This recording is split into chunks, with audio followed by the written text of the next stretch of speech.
Sebelum kegiatan screening ini dimulai, perkenalkan kami dari panitia seleksi, saya sendiri Muhammad Rizky Akbar selaku Ketua Panitia Seleksi pemilihan calon Ketua KPU dan calon Ketua Bawaslu PM4 2022. Lalu di sini pun hadir Jeremy Wijaya selaku Ketua Senat Mahasiswa Universitas Katolik Parahyangan, lalu Melita Mulyani selaku Wakil Ketua Senat Mahasiswa periode 2022. Lalu di sini ada Pak Indi selaku Ketua KPU periode 2021.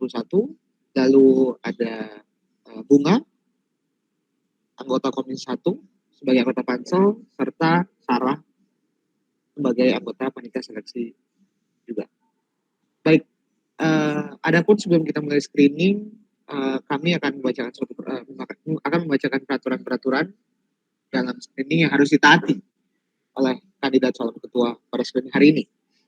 Bahwa yang pertama-tama bahwa peserta diwajibkan hadir tepat waktu, peserta wajib on cam dan mute mic apabila tidak berbicara, memakai pakaian yang sopan, berkerah, serta di dalam kondisi ruangan yang kondusif, serta wajib untuk mempersiapkan kondisi internet yang baik dan backup internet apabila dibutuhkan.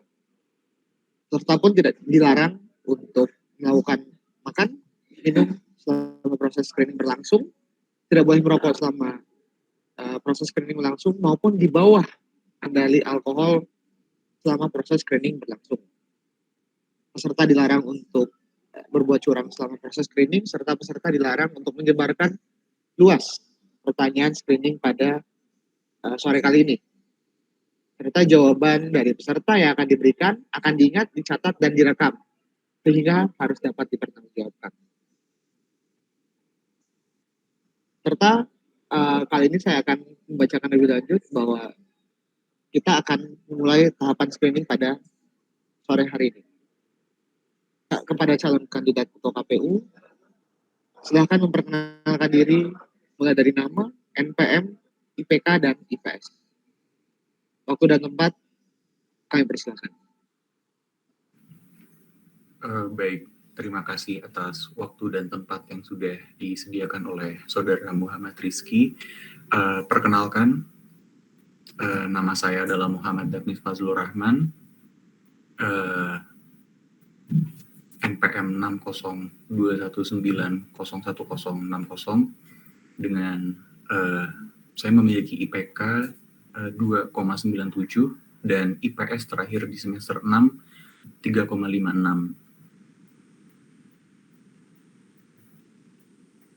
Baik, terima kasih Daphnis. Lalu Daphnis dipersilakan untuk melakukan share screen dan mempresentasikan hasil rancangan proposal PUPM yang telah dipersiapkan sebelumnya. Waktu yang akan diberikan oleh panitia adalah 15 menit, dimulai dari kata pertama yang dilontarkan oleh kandidat. Jika melebihi waktu tersebut, maka akan diberhentikan oleh panitia, dan jika sebelum selesai waktu habis, maka akan dilanjut pada agenda screening berikutnya. Waktu dan tempat kami persilahkan. Baik, terima kasih. Saya akan memulai share screen.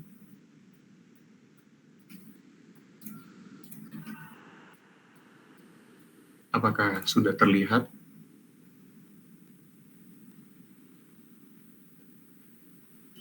Iya, sudah terlihat. Baik,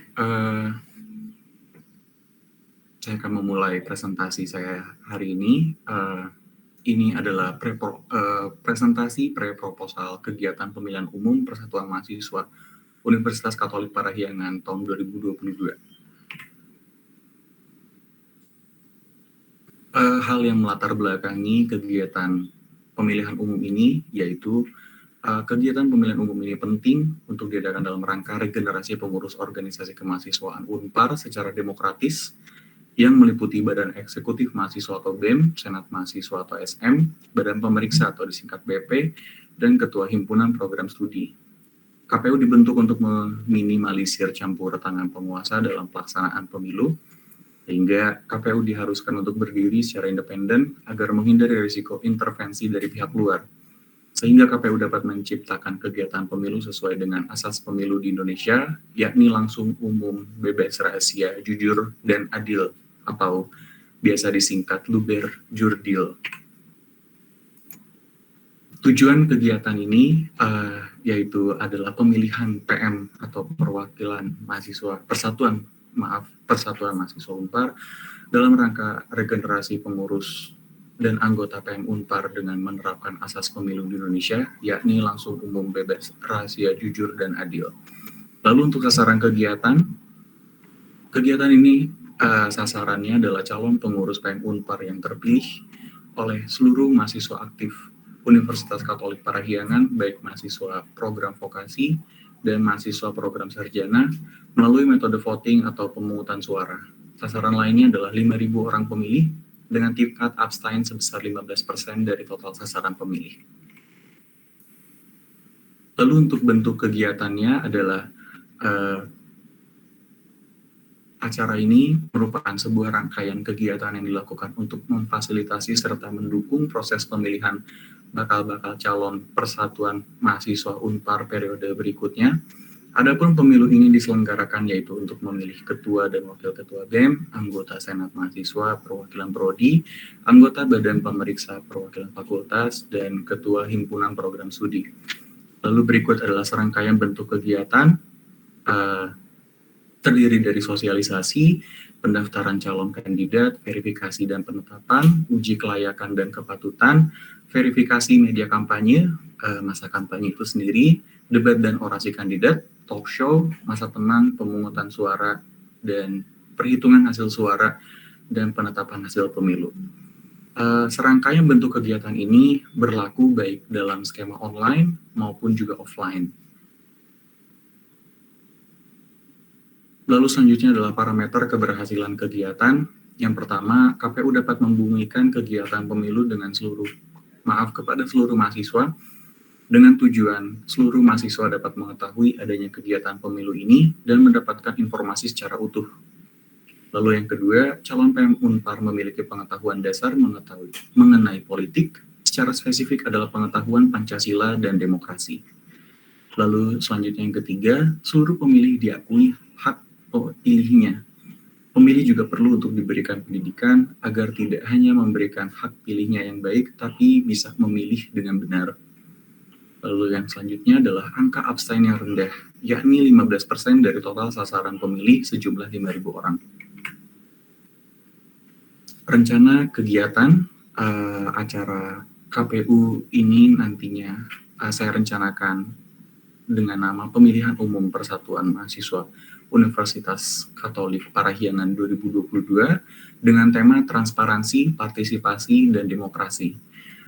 Waktu dan tempat baik untuk waktu baik online dan offline itu akan diselenggarakan sekiranya 1 September sampai dengan 25 November 2022. Lalu untuk yang online akan bertempat di platform online meeting, sedangkan untuk skema offline akan bertempat di kampus Universitas Katolik Parahyangan. Untuk tema baik pada skema online maupun offline itu sama, yakni transparansi, partisipasi, dan demokrasi.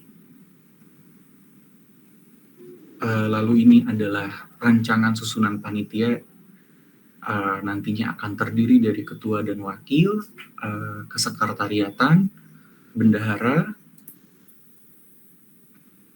divisi acara, lalu divisi PDD, dan divisi logistik. Maaf ini Bawaslu saya cantumkan karena saya mengikuti dari susunan kepanitiaan di KPU tahun sebelumnya. Lalu untuk timeline kegiatan sesuai dengan yang tertera pada layar, dari 1 sampai 9 September adalah sosialisasi, lalu dilanjutkan dengan pendaftaran calon kandidat, penetapan calon kandidat, uji kelayakan dan kepatutan, verifikasi kampanye, masa tenang, dan pemungutan suara dan penetapan hasil. Lalu selanjutnya adalah rencana kerja dan problematika. problematika yang saya temukan pada KPU kegiatan pemilihan umum pada sebelum-sebelumnya. Yang pertama adalah kurangnya awareness mahasiswa aktif terhadap kegiatan pemilihan umum Persatuan Mahasiswa. Lalu tidak adanya tindak lanjut yang adil dan efektif bagi pelaku black campaign. Lalu yang terakhir adalah pengoptimalan platform.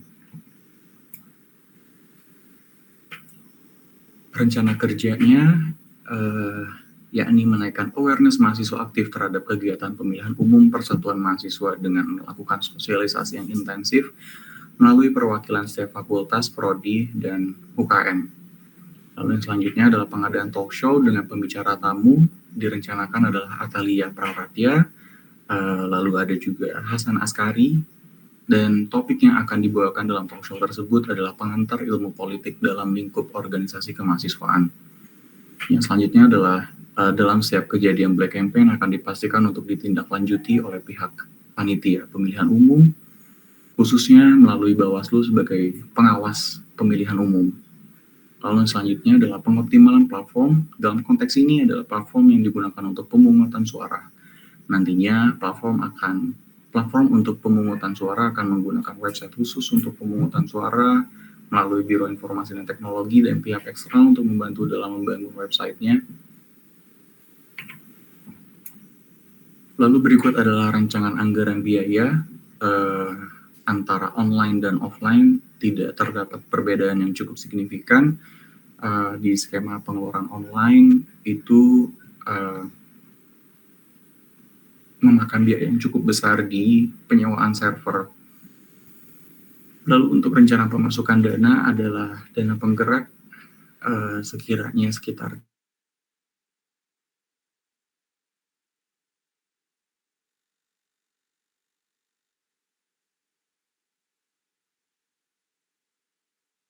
akan saya kembalikan lagi kepada Saudara Rizky Akbar. Baik, apakah ada waktu sisa, apakah akan dipergunakan? Cukup. Baik, mungkin kita lanjut ke sesi Q&A pertama. Mungkin pertama-tama bahwa kandidat dipersilahkan untuk menyanyikan lagu himne Unpar terlebih dahulu.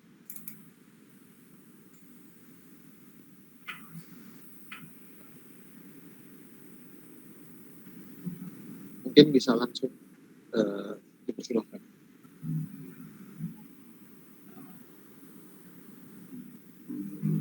Maaf, saya tidak hafal himne Unpar. Baik, mungkin kita lanjut ke pertanyaan berikutnya. Silahkan, Jeremy. Oke. Untuk sesi pertama ini kita akan bertanya tentang proposal dari Anda ya sebagai kandidat. Pertanyaan pertama dari saya. Mungkin pertanyaan pertama saya ada di tadi bagian sebentar ya. Mungkin coba kita tanya bagian rencana anggaran biaya dulu ya. Atau mungkin boleh stop share dulu dari Daphnis. Oke. Nah, ini tidak terdapat perbedaan ya antara online dengan offline dan nominalnya bisa dibilang cukup besar.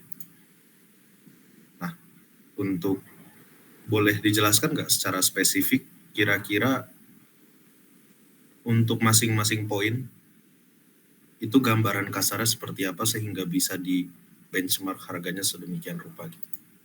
Apakah pertanyaannya sudah cukup jelas? Cukup jelas.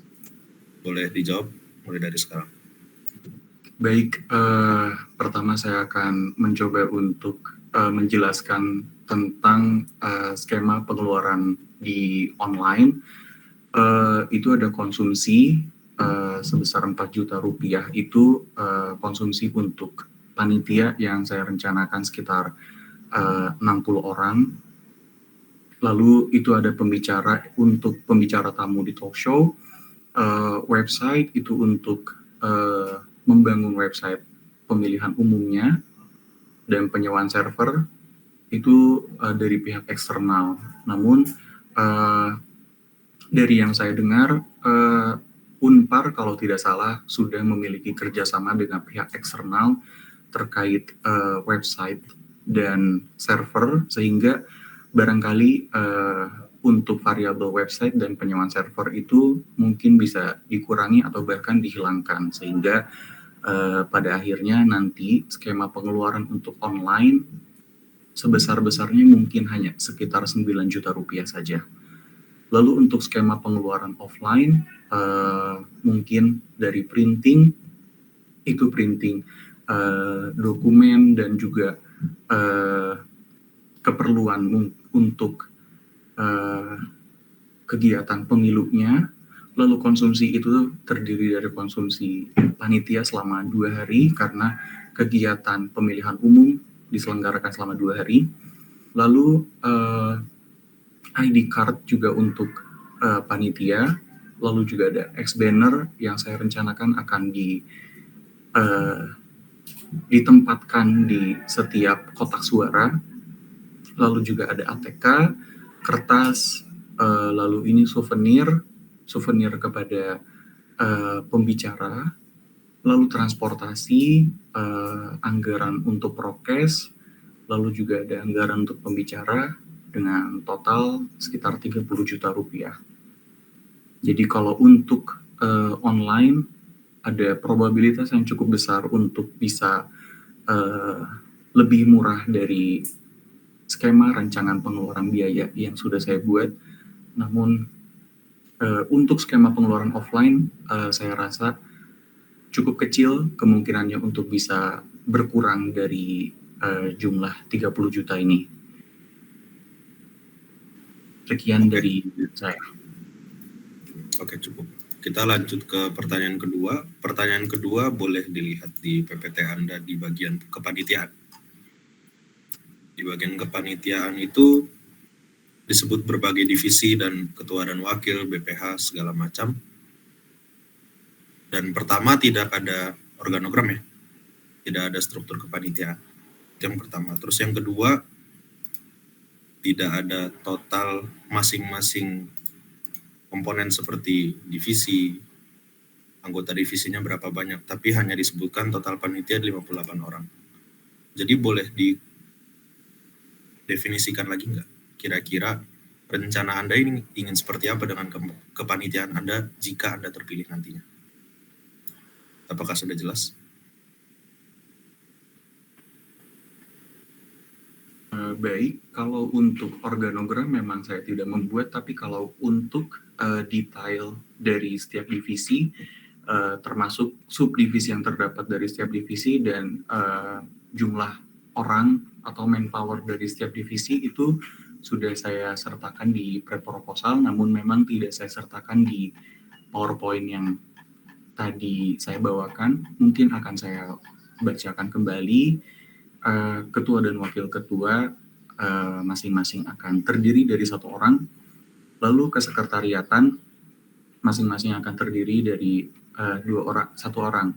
Maaf, kesekretariatan akan terdiri dari sekretaris 1 dan sekretaris 2. Lalu bendahara akan terdiri dari bendahara 1 dan bendahara 2. Lalu untuk divisi acara akan terdiri dari 2 subdivisi, yakni ada subdivisi teknis dan subdivisi materi.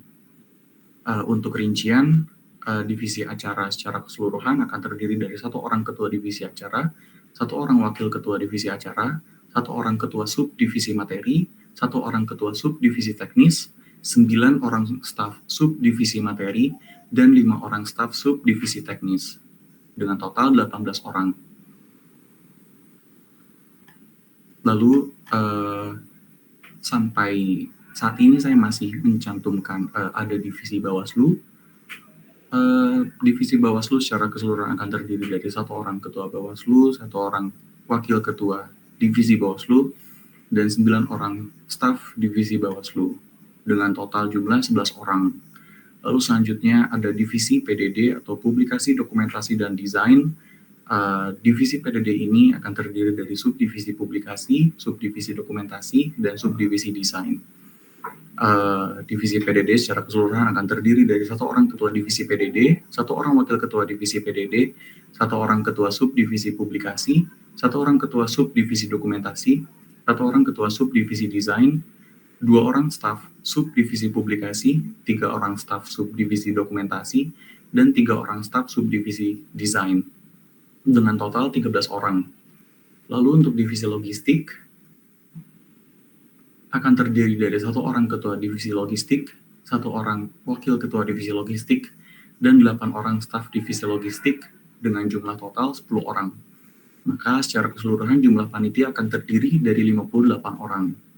Lalu untuk gambaran susunan kepanitiaan secara hierarki, tentu ketua dan wakil ketua ada di posisi paling tinggi, lalu wakil ketua ada di bawah ketua, 1 tingkat di bawah ketua, lalu 1 tingkat di bawahnya ada kesekretariatan dan bendahara, lalu di tingkat di bawahnya terdapat divisi-divisi lain seperti acara, PDD, logistik, mungkin seperti itu. Oke, jadi muncul beberapa pertanyaan ya. Cuma yang pertama yang mungkin harus diluruskan, tadi Anda sebutkan divisi Bawaslu ya? Iya, itu sebenarnya saya berkaca dari susunan kepanitiaan KPU periode sebelumnya, di mana di situ ada divisi Bawaslu. Ini adalah merupakan kesalahan saya dalam kurang meneliti lebih jauh tentang posisi KPU dan Bawaslu. Jadi adanya divisi Bawaslu di susunan kepanitiaan saya ini adalah merupakan kesalahan saya pribadi. Oke, baik. Itu yang pertama. Terus yang kedua, sebenarnya yang dari tadi saya cari ya, bukan sekedar hierarkis dari kepanitiaannya, tapi hubungan dari masing-masing kepanitiaan itu seperti apa. Itu yang kedua. Terus yang ketiga, bagaimana dengan KPU Fakultas dan KPU Program Studi? Apakah tidak termasuk di bagian kepanitiaan? Boleh dijawab ya? Baik, untuk hubungan antara susunan kepanitiaan ini,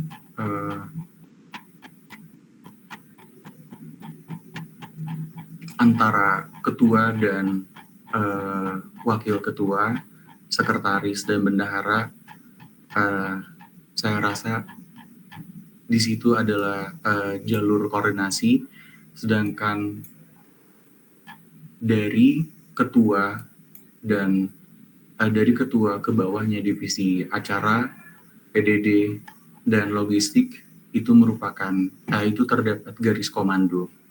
Lalu untuk kepanitiaan, susunan kepanitiaan dari KPU fakultas sendiri, saya belum mempersiapkan sampai situ.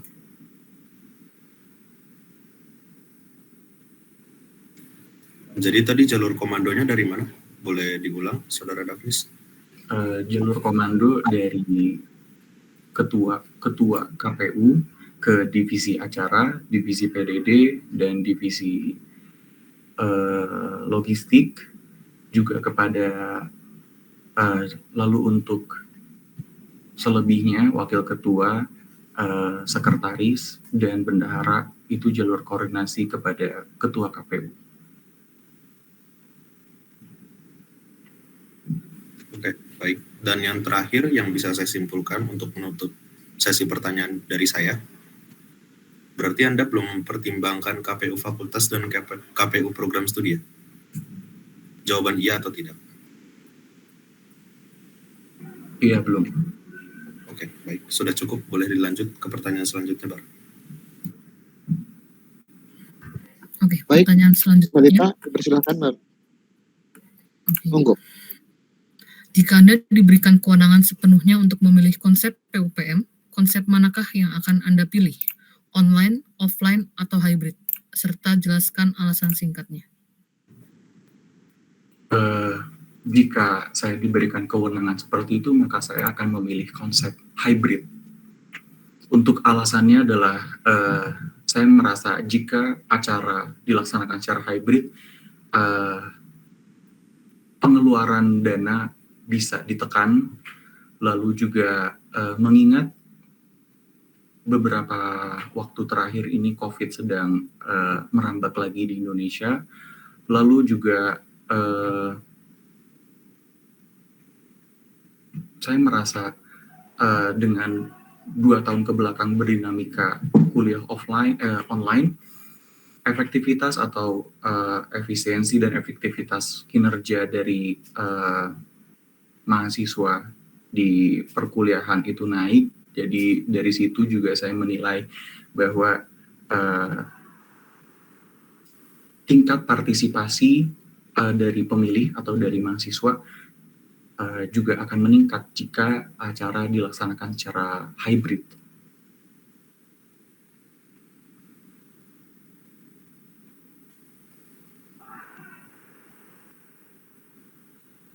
Jawaban dari saya cukup.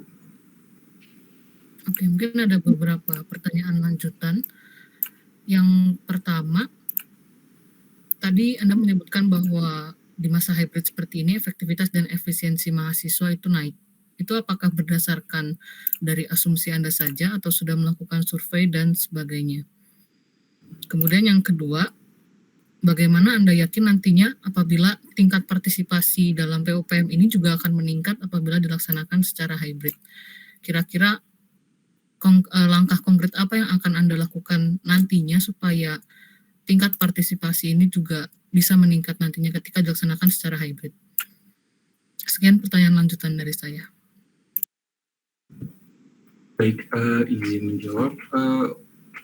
Untuk efektivitas dan efisiensi dari mahasiswa itu murni asumsi saya pribadi, namun pertimbangan saya yang mendasari asumsi itu adalah jika kegiatan pemilihan umum ini dilaksanakan secara hybrid, artinya ada beberapa rangkaian kegiatan yang dilaksanakan secara online dan ada juga beberapa rangkaian kegiatan yang dilaksanakan secara offline. Saya merasa dalam bagian atau dalam rangkaian acara sosialisasi terutama itu akan lebih mudah jika dilaksanakan secara online karena lebih fleksibel untuk mahasiswa bisa menerima informasi dari sosialisasi yang dibuat oleh kepanitiaan, sehingga harapannya adalah apa yang disampaikan atau apa yang ingin disampaikan oleh kepanitiaan melalui sosialisasi dapat tercapai lebih baik ketimbang jika sosialisasi dilaksanakan secara offline. Lalu untuk pertanyaan kedua boleh diulang? Tindakan konkret yang Anda lakukan ke depannya supaya bisa meningkatkan tingkat partisipasi apabila dilaksanakan secara hybrid.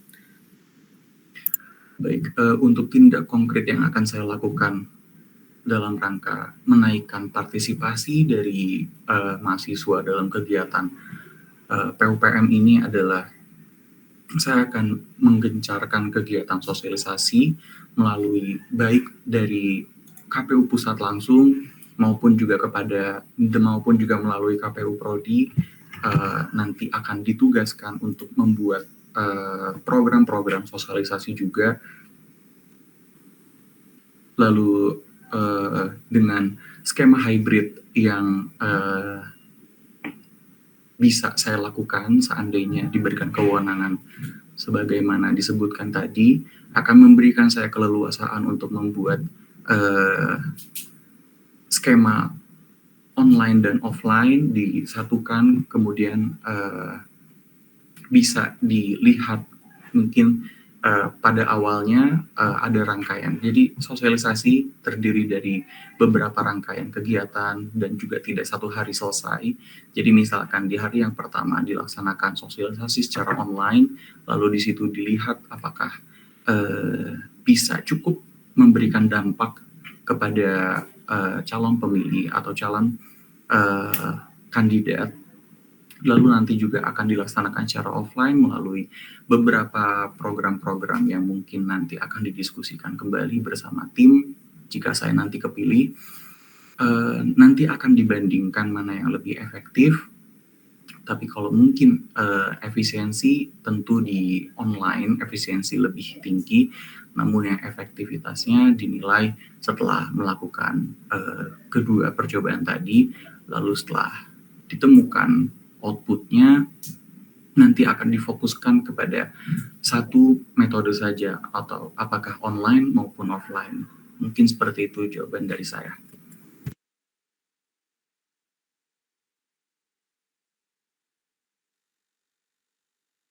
Oke, udah cukup Bar, bisa dilanjut. Oke, Kak Indi, waktu dan tempat dipersilakan. Oke, mungkin selamat sore untuk Daphnis, terima kasih untuk pemaparannya. Mungkin yang paling menarik di bagian tadi adalah tujuannya bahwa calon PM Unpar memiliki pengetahuan dasar mengenai politik secara spesifik, yang itu pengetahuan Pancasila dan demokrasi. Betul ya Daphnis ya? Oke, saya mau nanya aja terkait mungkin apa sih upaya yang Daphnis akan lakukan untuk bisa mengetahui bahwa calon PM Unpar ini memiliki pengetahuan dasar tentang politik, Pancasila, dan demokrasi yang saya lihat belum ada gitu ya di kegiatan KPU PM sebelumnya. Boleh mungkin untuk dijawab terlebih dahulu? Baik, terima kasih pertanyaannya. Untuk tujuan yang itu untuk supaya calon PM Unpar memiliki pengetahuan dasar mengenai politik secara spesifik adalah pengetahuan Pancasila dan demokrasi. Itu saya merencanakan cara implementasi dari parameter yang saya buat ini adalah dengan saya membuat acara talk show yang mengundang tokoh-tokoh yang bisa memberikan, yang saya rasa bisa memberikan pengetahuan itu. Di rancangan proposal ini saya mencantumkan nama tadinya, saya mencantumkan nama Bima Arya dan Atalia Praratya. Namun setelah saya pikir kembali sepertinya Bima Arya kurang cocok, sehingga saya memilih nama ada Atalia Praratya, dan tadi yang saya sampaikan di PowerPoint-nya adalah Hasan Askari. Ini nanti jika jadi ada talk show ini, saya menginginkan topik yang akan dibawakan dalam talk show tersebut adalah pengantar ilmu politik dalam lingkup organisasi kemahasiswaan. Seperti itu mungkin langkah yang bisa saya berikan untuk memastikan tujuan yang saya buat itu bisa tercapai, seperti itu. Oke, mungkin menarik ya, karena kan ini berarti diukurnya lewat talk show bukan UKK gitu ya. Mungkin apa ya parameter keberhasilannya bahwa dengan adanya talk show itu dari beberapa narasumber yang memang tadi Daphnis sudah sampaikan, dari mana Daphnis bisa tahu bahwa setiap calon PM Unpar memiliki pengetahuan politik ataupun ya tentang Pancasila ataupun demokrasi yang kira-kira udah sesuai gitu dengan tujuannya Daphnis gitu. Gimana parameter keberhasilannya, apa yang Daphnis akan lakukan? Silakan. Baik, untuk parameter keberhasilan dari calon PM Unpar, jika dinilai dari hanya talk show saja mungkin tidak akan cukup, sedangkan talk show ini juga dilaksanakan setelah UKK terjadi. Jadi saya dalam rencana saya dalam UKK itu mungkin saya kurang mengetahui detail UKK itu nantinya akan seperti apa. Apakah nanti pertanyaannya itu bisa saya buat sedemikian rupa dengan topik yang ingin saya bawakan. Saya juga nanti itu perlu ada kajian lebih jika nanti saya terpilih. Lalu rencana sebelumnya, karena saya tidak mengukur parameter keberhasilan calon PM Unpar melalui UKK secara spesifik, kalau misalkan hanya dengan talk show yang saya berikan, sejujurnya saya tidak memiliki kepastian terhadap setiap calon PM Unpar apakah mereka sudah mendapatkan atau menerima pengetahuan dasar tentang politik yang secara spesifik adalah pengetahuan Pancasila dan demokrasi. Namun saya mengharapkan hanya lewat orasi dan debat publik yang nanti akan dilaksanakan oleh masing-masing kandidat seperti itu. Oke, mungkin tadi karena kamu menyebutkan bahwa kamu masih nggak tahu teknis UKK seperti apa, terus karena kalau saya lihatnya karena ini masuk ke tujuan kamu, otomatis saya akan bertanya terkait parameter keberhasilannya. Kalau memang ini nanti kamu sebagai ketua KPU menjalankan ini sebagai tujuan, harapnya adalah saya pengen kamu punya parameter keberhasilannya, karena itu sesuatu yang memang harus kamu punya gitu ketika kamu menetapkan suatu tujuan. Mungkin untuk selanjutnya, kamu bisa baca-baca juga terkait UKK, kira-kira apa aja yang bisa kamu sampaikan. Terus pertanyaan kedua, di ini kamu ya tadi di problematika ya kalau nggak salah, sistemnya apa kamu ini yang tentang platform di website tahun lalu, emang apa sih kekurangan dari website tahun lalu? Mungkin Daphnis bisa ceritakan dari sisi Daphnis sendiri ketika memilih di tahun lalu. Silakan. Baik, dari problematika platform itu saya lebih mengkhususkan kepada servernya yang sempat beberapa kali mengalami down,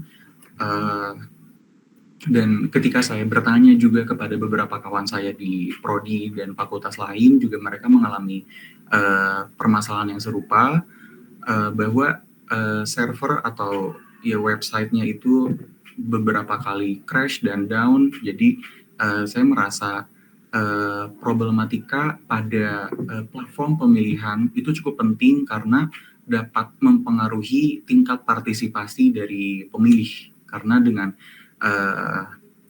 karena kan waktu pemilihan itu terbatas, tidak begitu panjangnya sehingga para pemilih bisa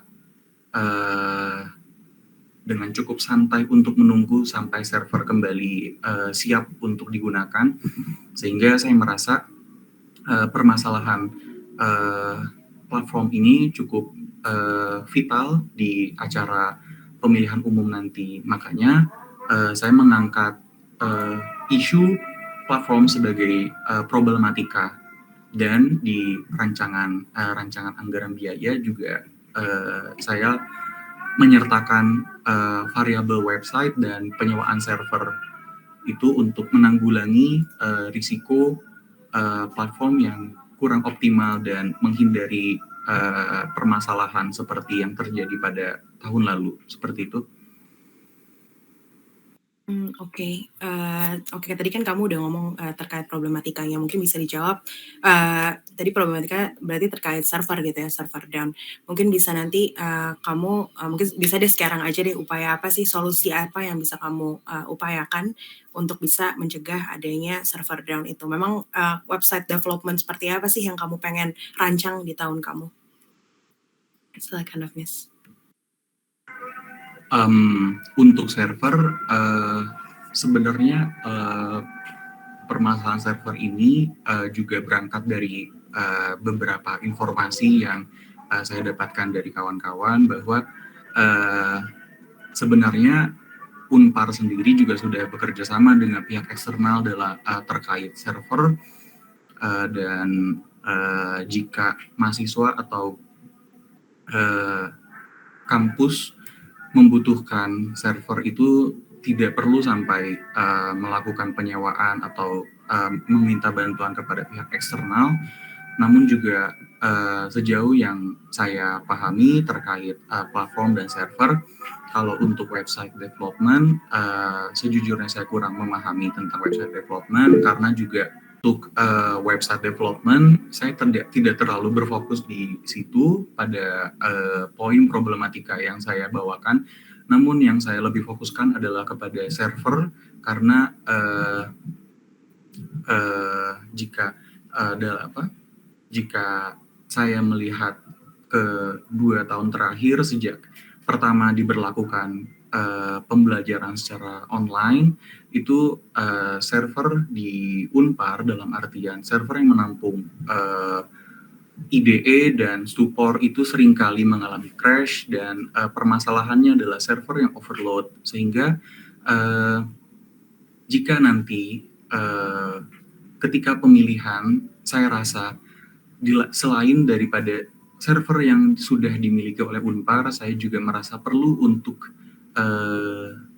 melakukan kerjasama dalam artian menyewa server dari pihak ketiga untuk menambah kapasitas dari server ketika pemilihan umum nanti sehingga menghindari risiko pemilih yang tidak sempat atau tidak dapat untuk melakukan pemilihan seperti itu. Oke, mungkin saya nggak akan ngasih pertanyaan lagi, tapi tanggapan terkait jawaban kamu, mungkin lebih di banyak research lagi ya. Tadi kan saya tangkap berarti kan kamu merasa bahwa website itu menjadi salah satu platform utama ya untuk pemilihan gitu. Kalau kamu merasa itu menjadi kuncinya, pengen berjalan dengan lancar, kamu juga harus punya research yang kuat terhadap itu. Jadi pastikan ketika kamu nanti jadi ketua KPU, kamu harus mempunyai ilmu yang cukup dan research yang cukup untuk bisa mewujudkan website development yang kuat juga gitu untuk pemilihan umum nanti. Mungkin dari saya itu aja. Saya kembalikan ke Akbar. Terima kasih. Baik, terima kasih Kak Indi atas pertanyaannya. Mungkin saya akan lanjut ke pertanyaan yang akan saya berikan ya. Pertama-tama, mengapa saudara menargetkan 5.000 mahasiswa dan 15% suara abstain? Mungkin akan dijawab terlebih dahulu. Baik, terkait dengan jumlah 5.000 orang target pemilih dan 15% tingkat abstain, itu saya ambil dari pemilihan ketua BEM periode yang lalu. Ketika saya hitung adalah suara yang masuk ketika dihitung antara suara yang masuk kepada calon nomor 1, pasangan calon nomor 1, pasangan calon nomor 2, dan suara abstain yang dipublikasikan itu kurang lebih sekitar 5.000 suara. Dan dari tingkat abstain itu kalau tidak salah sekitar 700-an suara, itu adalah 15% lebih sedikit dari total suara yang masuk. Jadi untuk target sasaran pemilih yang saya tetapkan sebesar 5.000 orang itu adalah jumlah atau angka yang saya dapatkan dari suara yang masuk ke pemilihan ketua BEM di periode yang saat ini, di KPU yang tahun lalu. Baik, oke. Mungkin pertanyaan berikutnya. Tadi saya di presentasi itu sempat melihat ada frasa membumikan. Ini ya, itu kan big phrase ya, cukup sebagai suatu kata yang besar. Berarti kan dengan maksud membumikan tuh seperti apa yang saudara upayakan untuk dicapai? Target saudara seperti apa? Mungkin beda dengan kita hanya memberikan informasi saja ya, menurut teman saya. Mungkin bisa silakan dijawab. Baik, kata membumikan yang saya maksud dalam poin nomor 1 parameter keberhasilan, yakni adalah tindak lanjut dari kegiatan sosialisasi dalam rangka penyampaian informasi secara utuh kepada setiap mahasiswa di Unpar.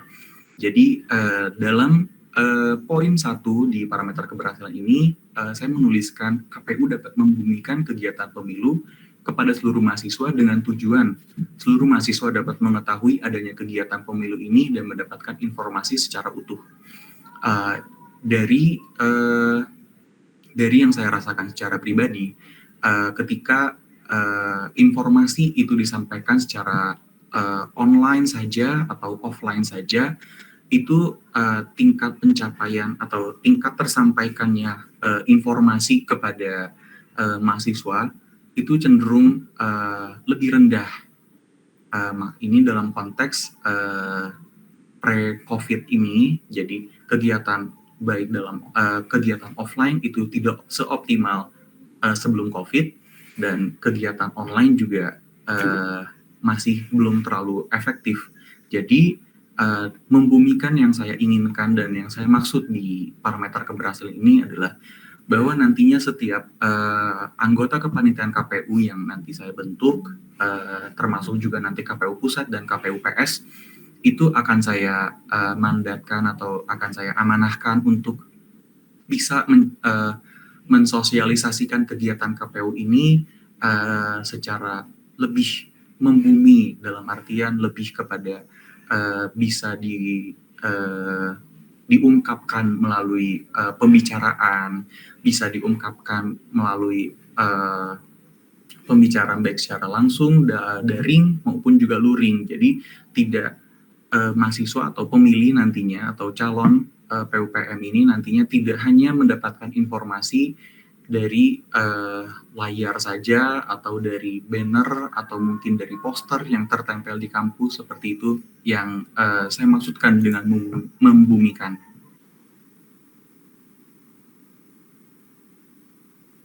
Oke, thank you. Mungkin pertanyaan lanjutnya dari ini mungkin bisa ditanggapi ya. Bahwa membumikan kan berarti kan pattern of communication yang kita maksud, gaya komunikasi. Nah, bahwa kita harus berpaku kepada lah tata bahasa dan segala macamnya. Tapi bagaimana parameter saudara bahwa hal tersebut dapat diterima di masyarakat? Karena perasaan membumi ini kayak mungkin kalau kita maknakan sebagai komunikasi, suatu komunikasi yang tidak formal, yang luas, yang dapat diterima oleh seluruh lapisan masyarakat. Mungkin silakan untuk dijawab. Baik, kalau membumikan kegiatan pemilu itu merupakan cara atau media yang digunakan oleh KPU untuk bisa menyampaikan informasi kepada seluruh mahasiswa secara utuh. Jadi yang saya maksudkan dalam parameter keberhasilan di poin pertama adalah bahwa seluruh mahasiswa bisa mendapatkan informasi secara utuh, dan metode atau cara yang saya rancang adalah dengan cara membumikan kegiatan pemilu ini kepada seluruh mahasiswa.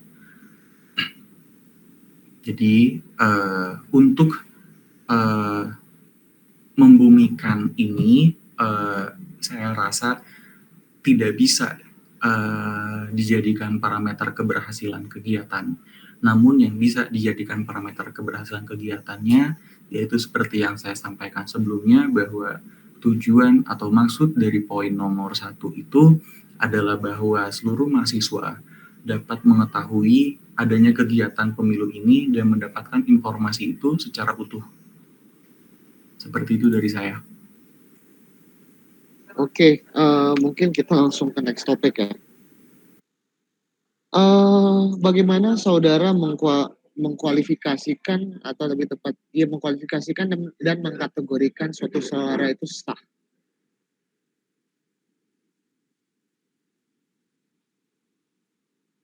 Mungkin silakan dijawab. Baik, untuk suara yang sah itu mungkin nanti tergantung dalam metode pemilihan yang nantinya akan dijalankan. Kalau jika metode yang dilakukan adalah dengan metode konvensional yang umum dilaksanakan, yakni mencoblos pada kertas, berarti syarat untuk suara tersebut sah adalah bahwa coblosan itu ada di dalam kotak peserta atau kandidat, sedangkan suara yang dalam metode lain atau dalam online atau mungkin website atau ada metode lain secara online itu mungkin akan dipikirkan lebih lanjut di kemudian hari, karena untuk metode pemilihan suara pemungutan suara dan penentuan sah atau tidaknya suara dari setiap suara yang masuk itu merupakan hal yang cukup tricky untuk dijawab saat ini. Terima kasih. Oke, thank you. Tadi saya mungkin ingin meng-highlight beberapa hal ya, bahwa tadi mungkin kalau kita lihat secara metode konvensional, saudara bilang bahwa suara yang berada dalam kotak dapat kita kategorikan sebagai suara yang sah. Mungkin itu kedepannya dapat dipertimbangkan kembali perihal kategori keabsahan dari si suara ini. Menimbang bahwa mungkin kayak kita bisa ambil untuk example bagaimana kita pemilu secara konvensional seperti pilkada, pilcaleg, maupun pilpres, ya maupun pilgub. You can mention it. Bahwa setiap pencoblosan suara itu apabila yang diakui sah hanya dicoblos untuk satu gambar misal. Tapi kalau seandainya ada dua dicoblos atau tidak tepat misalkan pada kotak yang ditentukan atau seperti foto calon atau nomor calon, itu bisa dihitung atau tidak. Nah itu mungkin kedepannya bisa dijadikan masukan perihal pengkategorisasian suara yang sah. Pertanyaan lanjutannya, apakah suara abstain termasuk dalam suara yang sah atau tidak?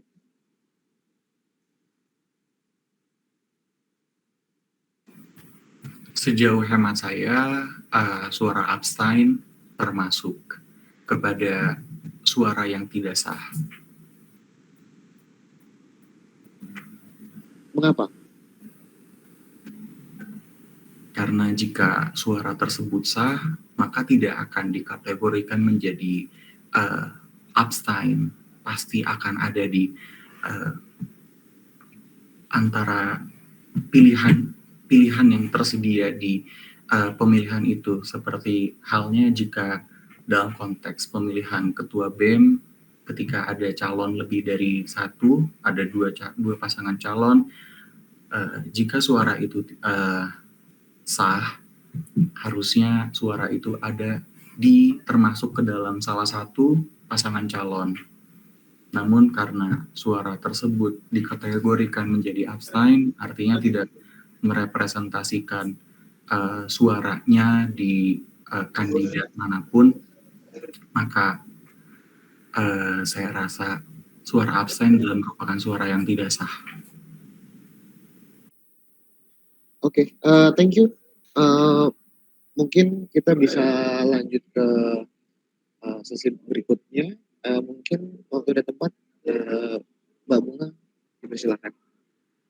Oke, thank you Akbar. Sebelumnya, halo selamat sore, Muhammad Daphnis. Kita akan lanjut ke sesi berikutnya yaitu pre-arranged question, di mana pertanyaan-pertanyaan berikut ini harap untuk dijawab dengan cepat tanpa memberikan penjelasan yang terlalu panjang. Jika diminta untuk menjelaskan, jangan terlalu memberikan penjelasan yang terlalu panjang lebar. Jadi cukup yang to the point aja gitu ya. Untuk pertanyaan pertama, KPU dan Bawaslu, manakah yang lebih tinggi kedudukannya? Keduanya adalah setara, namun memiliki fungsional yang berbeda. Baik. Selanjutnya, dapat dilanjutkan oleh Sarah, silakan. Manakah yang menjadi prioritas, hasil akhir atau proses? Mohon maaf, boleh diulang? Manakah yang menjadi prioritas, hasil akhir atau proses? Yang menjadi prioritas saya adalah hasil akhir, namun juga tidak dengan mengesampingkan proses yang ada untuk mencapai hasil akhir tersebut. Pertanyaan berikutnya, sebutkan 3 hal atau target utama yang akan fokus dibentuk atau dituju. 3 hal yang utama akan saya tuju adalah transparansi, partisipasi, dan demokrasi. Oke, baik, pertanyaan selanjutnya, sebutkan 3 hal, 3 nilai atau personality yang membuat diri Anda layak menjadi seorang ketua.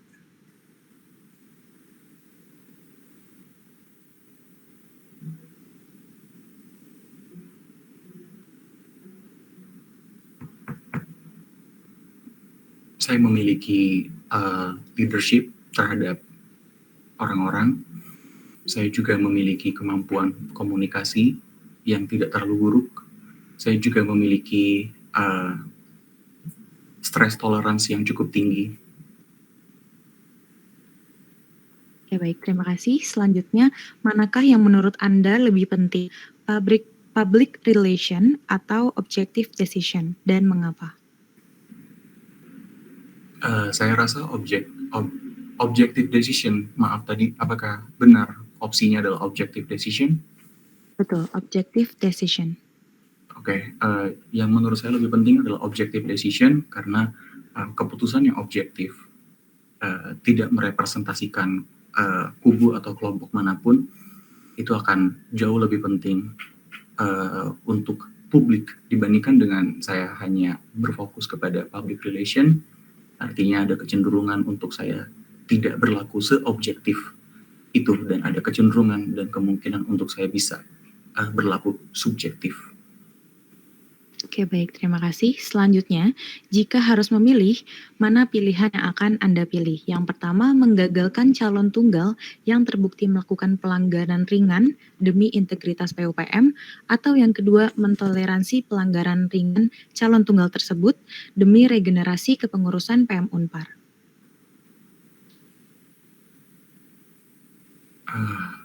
Jika hanya ada satu kandidat, maka sebelumnya tentu akan diusahakan dulu supaya tidak hanya ada satu kandidat. Lalu yang kedua adalah jika memang kejadiannya atau kondisinya adalah seperti itu,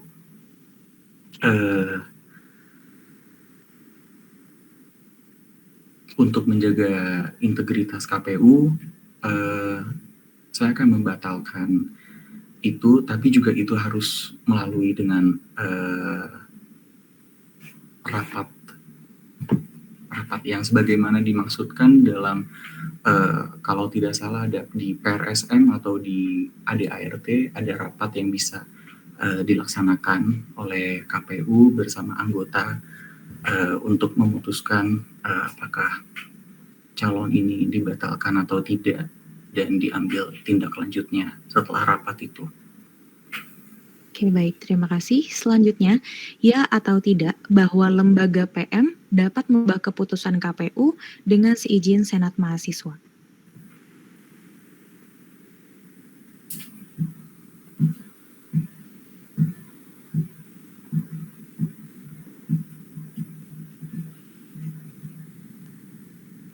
Tidak. Oke, baik. Selanjutnya, bagaimana pendapat Anda pribadi sebagai seorang ketua terkait adanya calon pengurus baru yang memiliki track record kurang baik? Kurang baik dalam artian apa? Secara keseluruhan? Secara keseluruhan.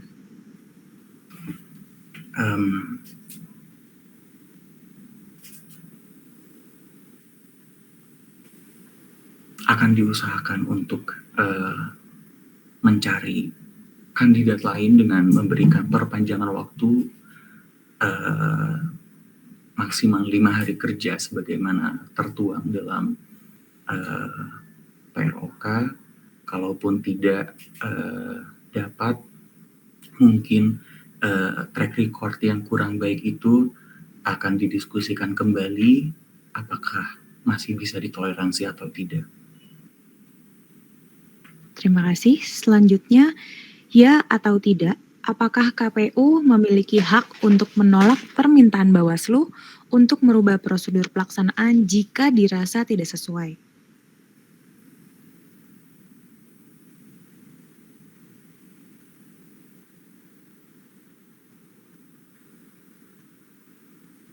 Tidak. Oke, baik. Untuk pertanyaan selanjutnya, silakan kepada Melita untuk dilanjutkan. Baik, pertanyaan selanjutnya, ya atau tidak, Senat Mahasiswa berhak mencabut status kepanitiaan anggota Bawaslu maupun KPU jika dianggap tidak sesuai atau melanggar peraturan? Iya. pertanyaan selanjutnya. Apakah badan pemeriksa dapat mengintervensi keputusan KPU dalam penyelenggaraan PUPM? Tidak. Selanjutnya akan dilanjutkan oleh Jeremy. Pertanyaan selanjutnya, ya atau tidak, apakah KPU dapat mengadakan perjanjian dengan lembaga lain tanpa perlu persetujuan Senat Mahasiswa? Tidak. Pertanyaan selanjutnya, ya atau tidak, apakah KPU dapat menggagalkan calon PUPM dengan bukti yang cukup? Jika dapat, melalui mekanisme seperti apa?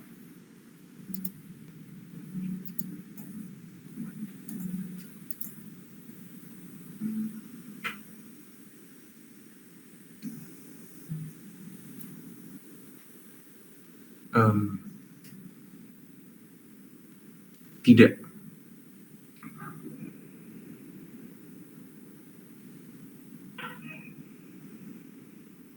Oke, baik. Baik, boleh. Apakah sudah cukup penjelasannya?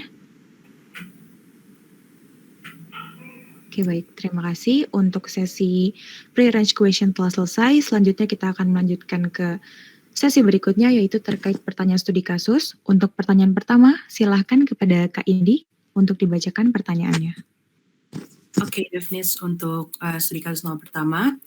Sebagai ketua KPU terpilih, ketika Anda menemukan sebuah tindakan atau aksi seorang calon yang tidak sesuai dengan prinsip PUPM, namun pelanggaran tersebut tidak diatur dalam peraturan manapun atau loophole, dan sang calon mengeksploitasi bolong pada peraturan itu untuk mendapatkan peluang lebih besar untuk menang dalam PUPM. Bagaimana tindakan Anda sebagai ketua KPU? Apakah sudah cukup jelas?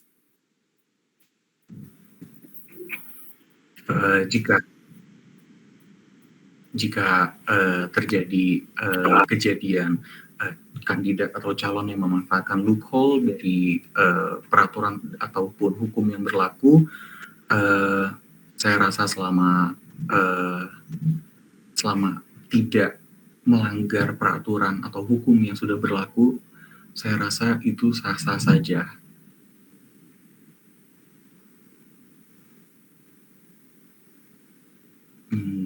Dari saya cukup. Oke, untuk pertanyaan kedua, dalam pelaksanaan PUPM, banyak kendala atau hambatan yang pasti dirasakan oleh KPUP maupun KPUF atau KPUPS. Salah satunya adalah kesulitan mencari calon atau mempersiapkan proses pemilihan. Jika salah satu KPUF yang meminta perpanjangan waktu atau keringanan untuk requirement, apa yang akan Anda lakukan? Apakah sudah cukup jelas?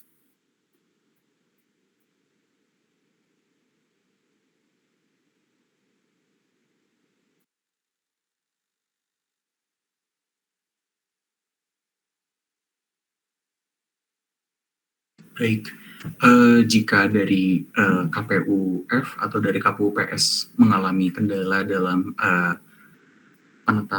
pemilihan atau penentuan kandidat, maka akan diberikan perpanjangan waktu selama 5 hari kerja, dan diharapkan bahwa KPUF dan KPUPS dapat memaksimalkan perpanjangan waktu yang sudah diberikan, karena perpanjangan waktu itu hanya 5 hari saja sesuai dengan yang tertuang dalam PROK, bahwa perpanjangan itu hanya 5 hari kerja saja. Jadi seharusnya KPUF dan KPUPS bisa mempersiapkan kandidat dengan cukup baik seperti itu. Oke, izin menanggapi ya, moderator.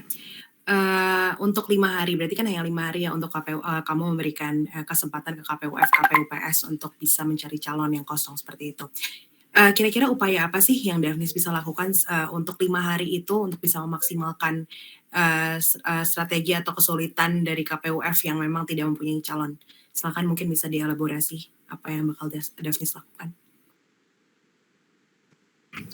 Mungkin untuk dalam pencarian calon atau penentuan calonnya, saya melalui bagian dari kepanitiaan atau mungkin dari bagian dari kepanitiaan dari KPUF akan mencoba untuk melakukan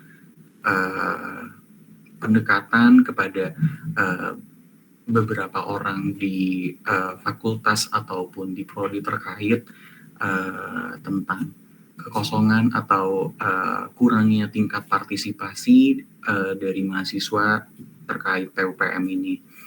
Namun juga jika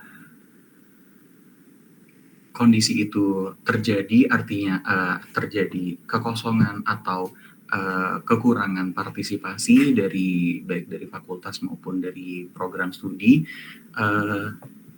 tentunya dari KPU pusat akan melakukan semua hal yang bisa dilakukan nantinya dengan tidak melanggar peraturan dan hukum yang ada. Dan jika memang sudah semua upaya dilakukan, apa boleh buat jika nantinya posisi itu akan kosong seperti itu. Karena KPU sendiri adalah lembaga yang dibentuk untuk mewadahi dan memfasilitasi mahasiswa Unpar dalam wujud demokrasi secara nyata. Jadi saya rasa untuk pencarian atau membantu KPUF dan KPUPS dalam menetapkan calon kandidat nantinya tidak terlalu menjadi tugas dan wewenang dari KPU itu sendiri. Terima kasih.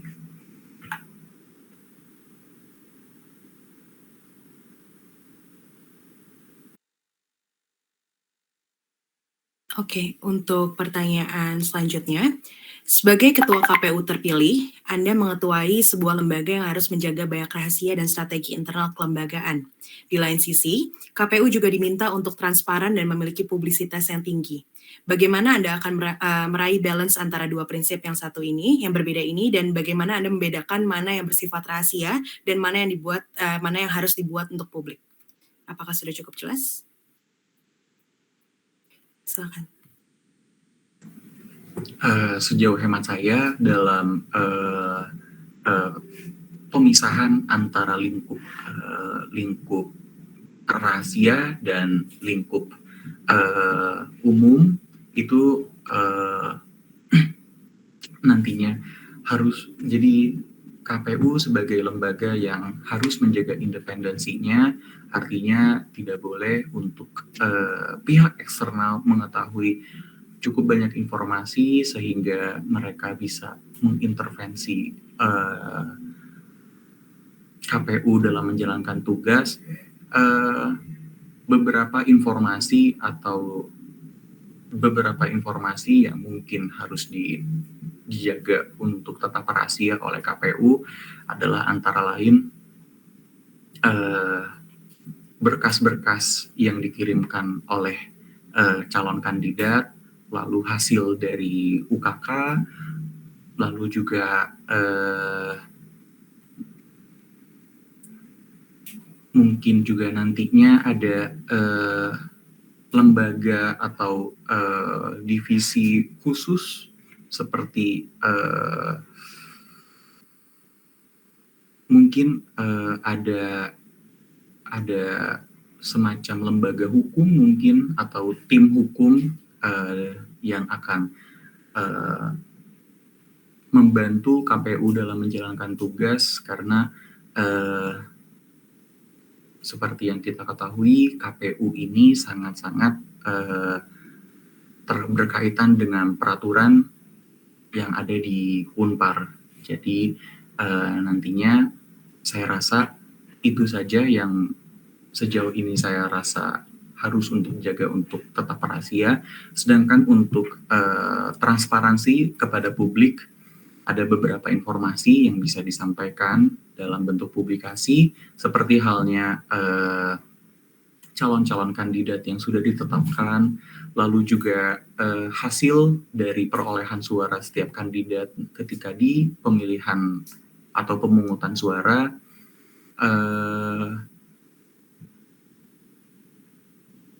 dan juga hasil dari uji kelayakan itu juga nantinya akan dipublikasikan supaya menjaga transparansi terhadap publik. Saya rasa cukup jawaban dari saya. Terima kasih.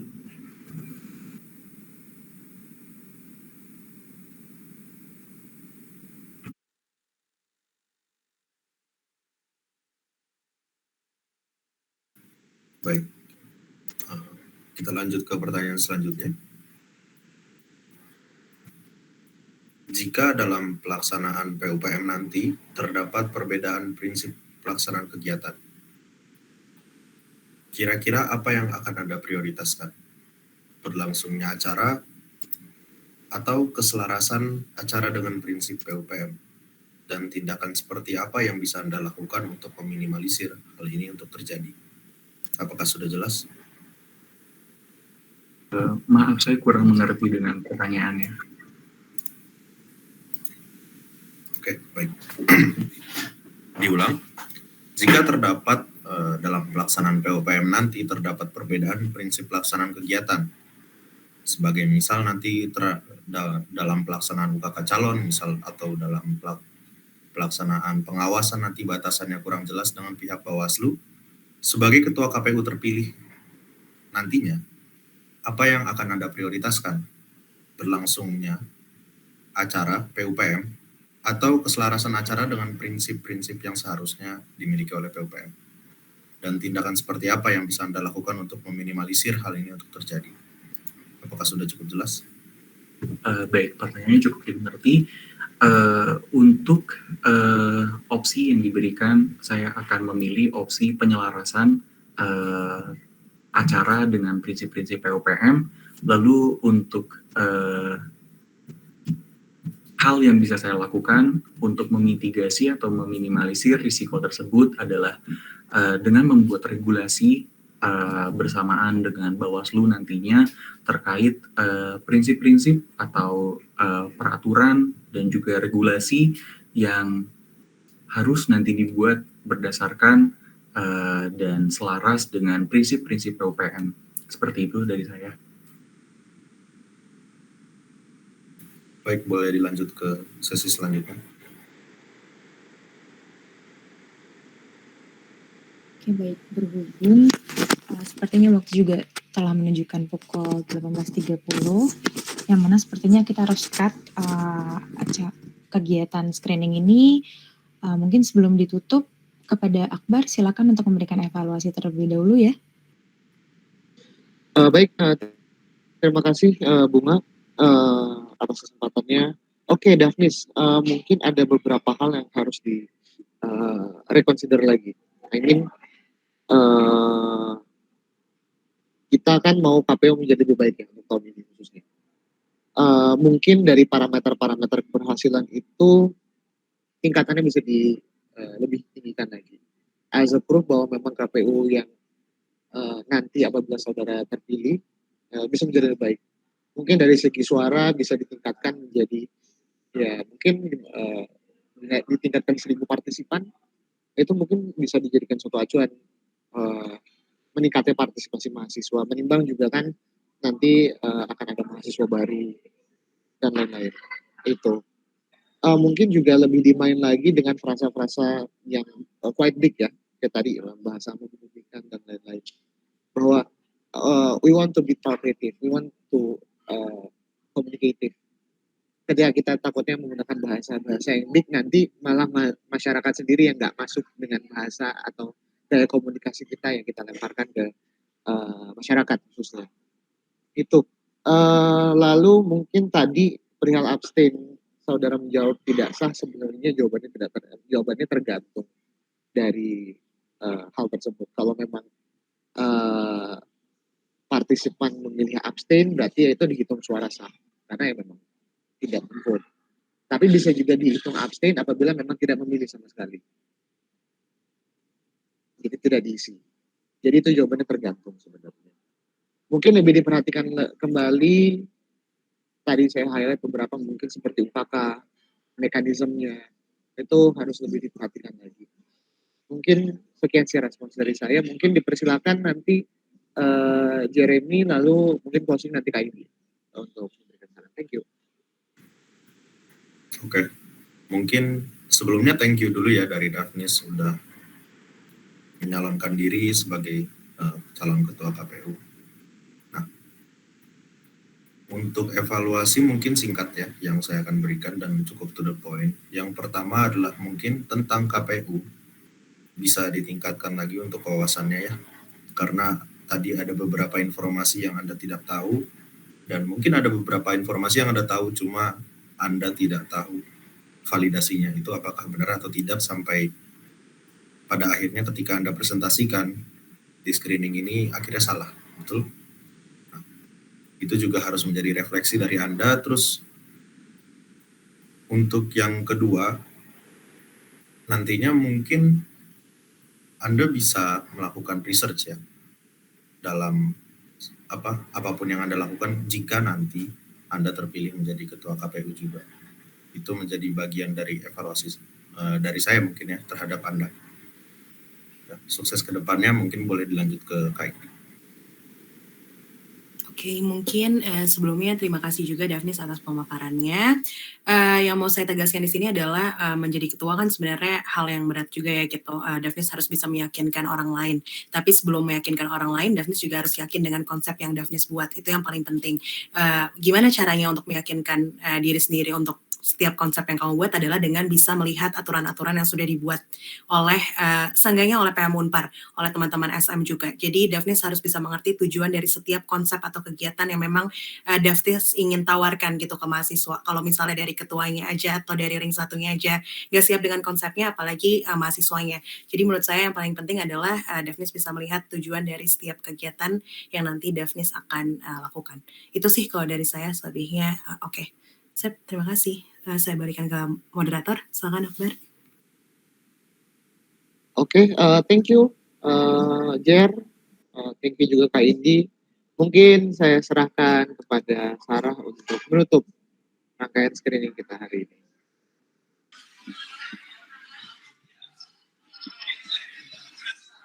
Baik, mungkin itu saja ya evaluasi singkat dari screening malam ini.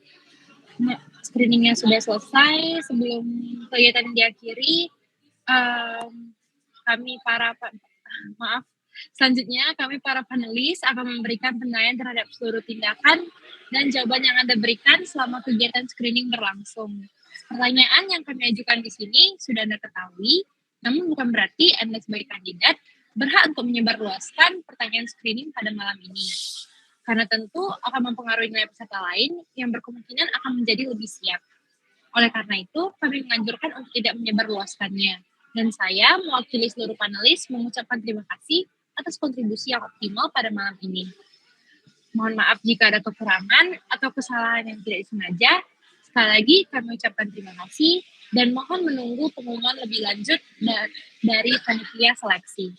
Kepada Saudara Daphnis diperkenankan untuk meninggalkan ruangan ini.